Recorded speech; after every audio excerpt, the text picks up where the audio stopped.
So, Tom, you guys signed Brian Randall, quarterback Brian Randall. What was the reason behind the signing of him?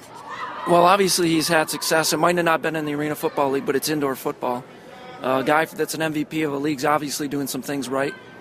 You always want competition at that quarterback position, especially with an 18-game schedule. You want a guy with experience, a guy who's been there and done it before. We like what we've seen with Brian, and we think that he can add to our team. Do you know the status on quarterback Dan Rotterbaugh? He's our starter. I mean, coming in as our starter, the guy that led us to 2 straight Arena Bowls is definitely a guy who's doing some things right. So we look for him to continue to be a leader on this team and do things right on and off the field. Do you think it will be a quarterback competition, or it's just...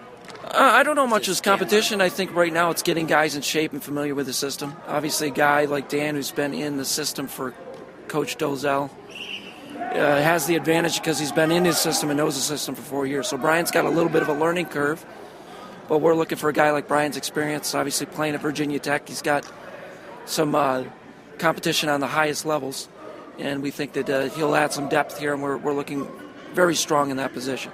In a few weeks, you guys play the Arizona Rattlers, who lost to 2 in a row in the Arena Bowl. What do you look to do to come back and beat that team? Well, I think that a lot of teams might get caught up in the whole them versus us kind of stuff. I think for us, especially if it's early in the season, you want to try to form that team chemistry as quickly as possible, and I think that's more the goal as opposed to who you're playing. That we want to come together as a team first and hopefully continue that through the season. All right, thanks.